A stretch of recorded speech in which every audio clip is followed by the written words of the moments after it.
Bismillahirrahmanirrahim. Assalamualaikum warahmatullahi wabarakatuh. Alhamdulillah, senang sekali bisa menyapa teman-teman kembali di video kali ini atau di pembahasan materi kali ini. Nah, kalau misalnya ada orang yang bertanya ke kita nih, sebenarnya siapa sih manusia itu gitu ya? Mungkin sebagian besar dari kita ya akan menjawab ya makhluk hidup gitu, yang yang bisa berpikir, yang bisa makan dan beraktivitas gitu. Nah, jawaban itu betul gitu. Tapi kalau kita bedah dalam Islam, hakikat manusia itu jauh lebih dari sekedar makhluk hidup. Jadi maknanya jauh lebih dalam dari sekedar kata makhluk hidup. Nah, hari ini atau pada kesempatan kali ini kita akan bahas 5 hakikat manusia secara ringkas dan santai aja gitu, supaya kita tuh makin paham siapa diri kita dan untuk apa kita ada di sini. Oke, sekarang mari kita langsung bahas satu persatu. Nah, yang pertama, hakikat pertama adalah manusia adalah makhluk gitu ya. Hakikat pertama, manusia adalah makhluk. Kata makhluk itu sendiri itu berasal dari kata yang artinya adalah yang diciptakan. Itu makhluk adalah yang diciptakan. Nah, karena kita ini diciptakan, pasti ada yang namanya Khalik atau sang pencipta, yaitu Allah Subhanahu wa taala. Betul. Nah, sebagai makhluk, kita ini sebagai makhluk manusia itu punya ciri utama, yaitu serba terbatas dan lemah. Nah, fisik kita itu dari tanah. Kita juga butuh makan, butuh istirahat, dan pasti kita juga bisa sakit gitu ya. Kita juga sering lupa gitu. Jadi kita juga sedih dan kita nggak tahu nih apa yang akan terjadi esok hari gitu ya. Dan yang pasti suatu hari nanti kita semua ini manusia akan meninggal dunia.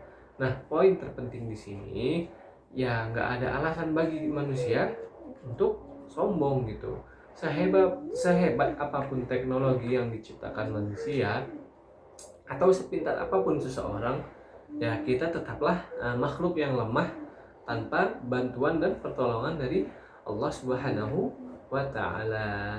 Mengenal keterbatasan diri kita adalah langkah awal untuk menjadi pribadi yang tawadu dan atau rendah hati gitu. Kemudian kita masuk ke hakikat yang kedua. Apa hakikat yang kedua? Yaitu adalah manusia adalah mukarram atau artinya dimuliakan. Nah, meskipun manusia itu lemah dan juga penuh keterbatasan, Allah itu nggak membiarkan manusia begitu aja gitu. Hakikat kedua tadi adalah manusia adalah mukarram, yaitu makhluk atau ciptaan yang dimuliakan gitu. Allah menegaskan di dalam surat Al-Isra ayat 70. Kita sudah bahas di pertemuan sebelumnya, dan sungguh kami telah memuliakan anak cucu Adam gitu ya. Bentuk kemuliaan yang Allah berikan kepada kita tuh sangat banyak gitu. Yang pertama mungkin bentuk fisik yang sebaik-baiknya dibandingkan dengan makhluk-makhluk lainnya.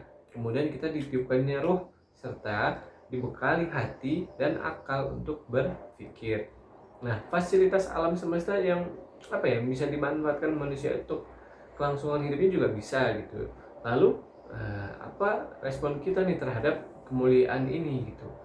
Jadi bukan untuk rasa bangga diri ya atau merendahkan orang lain gitu, melainkan untuk bersyukur gitu.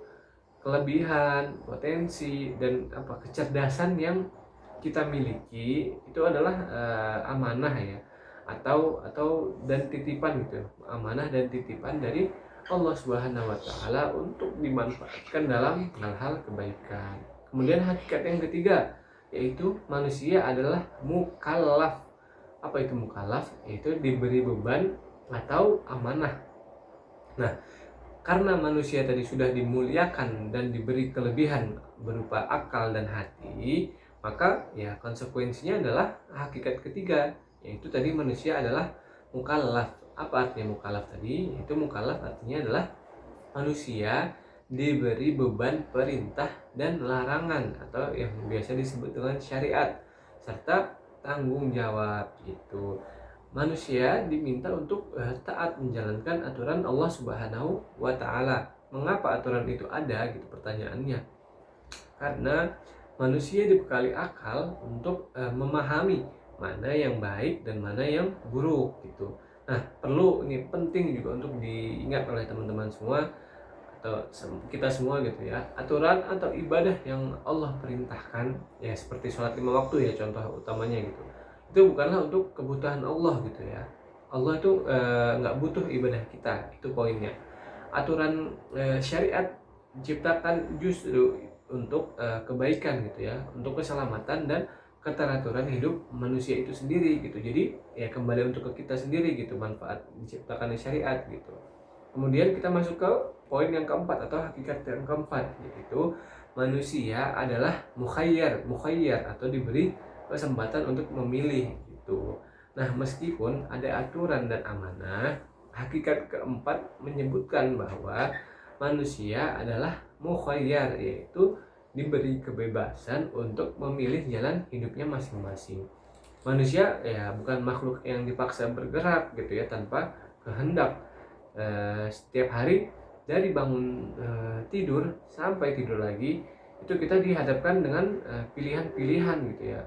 Contohnya nih, apakah kita mau memilih jujur atau berbohong, itu kan bentuk pilihan, atau mau taat atau bermaksiat gitu. Atau contoh lainnya mau menggunakan waktu untuk hal-hal bermanfaat atau menyia-nyiakan waktu itu gitu. Nah, Allah memberikan ruang bagi niat dan usaha manusia. Nah, kebebasan ini itu merupakan ya bentuk karunia gitu. Tapi tetap berada dalam jangkauan ilmu dan ketentuan Allah Subhanahu wa taala. Oleh karena itu, gunakanlah ya. Kita gunakan, mari kita sama-sama gunakan akal dan hati nurani kita yang telah diberikan agar agar kita senantiasa memilih jalan yang diridhoi oleh Allah Subhanahu wa taala. Sekarang kita masuk ke hakikat yang kelima, yaitu manusia adalah majzi atau menerima balasan ya, artinya adalah menerima balasan. Nah, karena manusia tadi diberi kebebasan untuk memilih,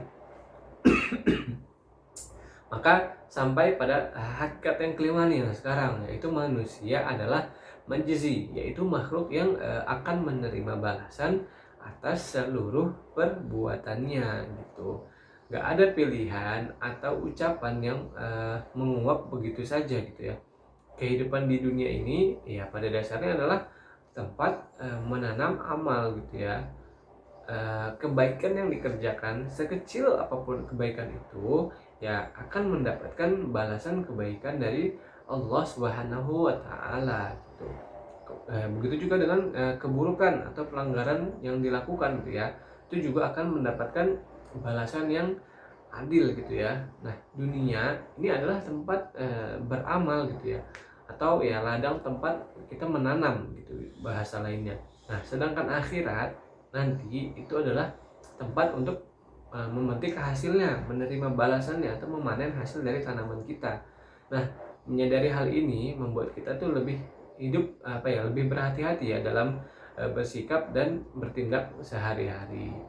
Nah, oke teman-teman sekalian, sekarang mari coba kita ringkas ya, kita simpulkan 5 poin penting tadi ya yang telah kita pelajari pada materi kali ini.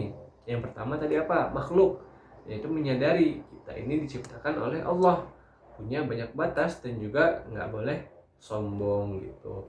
Kemudian kesimpulan yang kedua yaitu tadi mukarram, dimuliakan dengan akal dan kelebihan, itu wajib sekali untuk kita syukuri gitu. Kemudian kesimpulan ketiga yaitu mukallaf, yaitu memiliki tugas dan amanah untuk taat pada syariat Allah Subhanahu wa taala.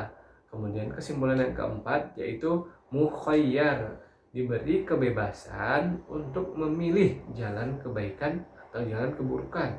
Nah, kemudian yang kelima yaitu majzi, memahami bahwa setiap pilihan dan amal itu pasti ada balasannya gitu. Sekarang ada sebuah kalimat penutup gitu ya untuk kita renungkan bersama. Nah, kalau misalnya kita tahu siapa diri kita, maka ya kita akan tahu juga bagaimana seharusnya kita hidup gitu ya. Itu yang perlu kita ingat-ingat gitu. Semoga pembahasan ringkas ini bisa bermanfaat dan bisa memotivasi kita untuk menjadi pribadi yang lebih baik setiap harinya.